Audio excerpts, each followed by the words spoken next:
You know that perfect response that you only think about 3 hours after the real conversation in the shower?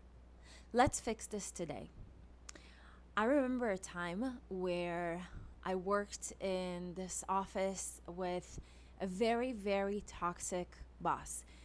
He was sexist, he was toxic, and it was just not a good environment.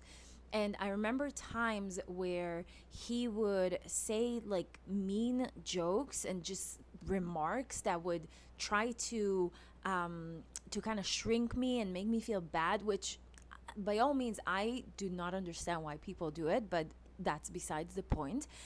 And I was sitting there. He used to kind of make jokes, and everybody else used to laugh. And I was just sitting there, and I was so in my people pleasing, shrinking myself era that I smiled and I didn't say anything, although he said something really, really offensive. And over time, finally, I realized after I healed the people pleasing wound and all those things, I realized that I have control. And because I used to be mad, I used to be so, so mad that only like 3 hours later in the shower, I'm like, oh, that's what I should have told him, you know? So I realized at one point that I can practice to I can train myself to answer quickly, but not answer quickly from an ego perspective, but answer from the place that is most aligned to me, and not disrespecting anybody. And of course, the reason, and you're probably watching this, you're probably the same. I would never go down to that level. I would never say something to him that would be insulting to him, right? So you are doing the same. And that stung. That was really annoying. And so what I want to tell you first is this is not a confidence problem. This is a self-worth pattern where you're probably people pleasing. You're probably at one point during your life realized or picked up that you need to keep the silence. So you're going to shrink yourself. You're going to not express your needs, and so that everybody else around you will feel comfortable.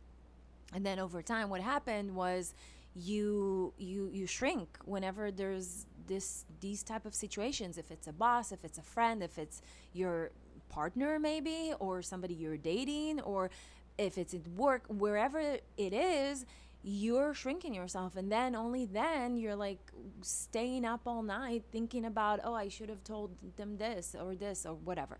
So ancient wisdom tells us that the body and the soul were always connected. So there's no, this is body, this is soul, and they're different. They're one, right? So you probably already know this. Body, mind, and soul. So the soul and the body are together, are combined.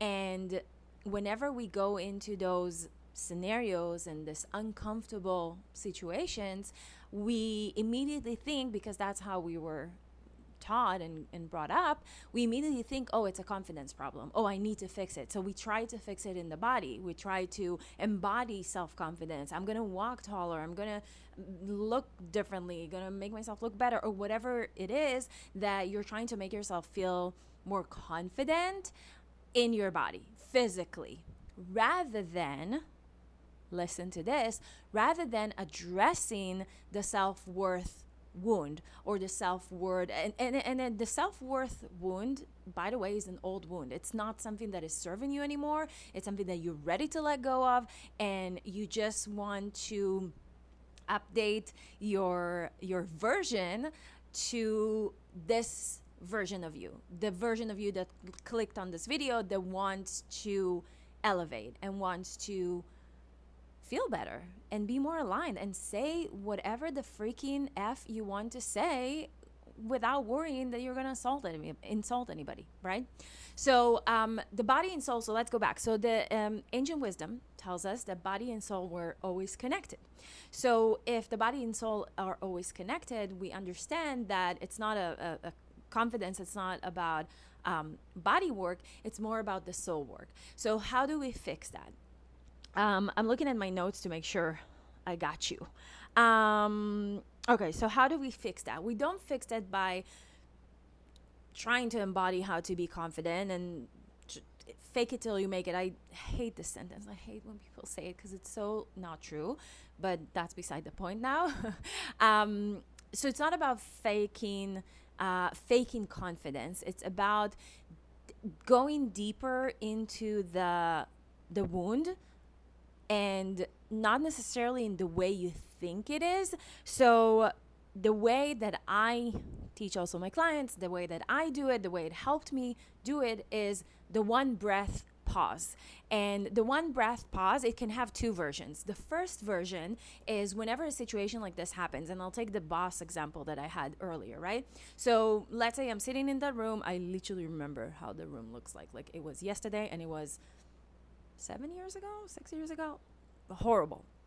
So you sit in that room, somebody says something, or kind of like a remark that stings you, and everybody else is laughing, and you're kind of like, don't know what to do. Here's the one breath pause. You pause.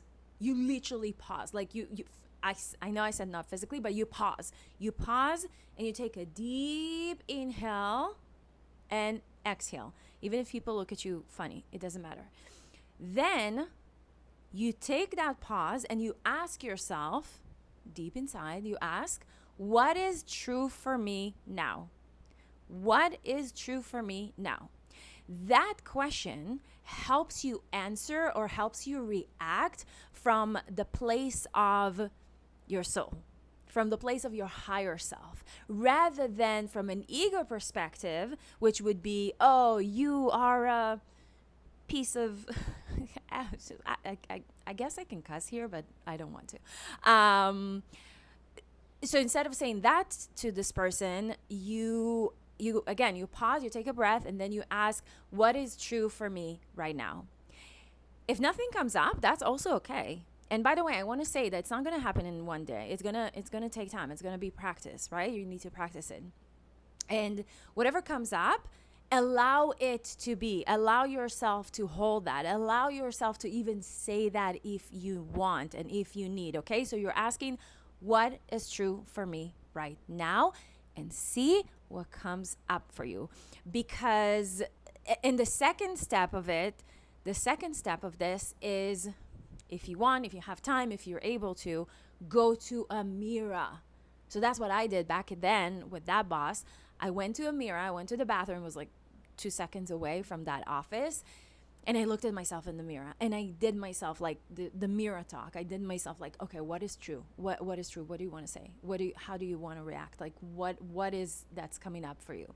And that, and when you react from that place, you react from the place of your higher self. You react from the place of your soul, and therefore it won't be aggressive. It won't be uncomfortable. Do you see where I'm getting with this? So again, it's a practice, and I want you to practice this.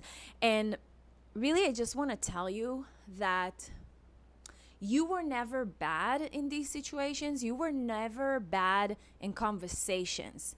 You were just extra loyal to everybody else around you but yourself.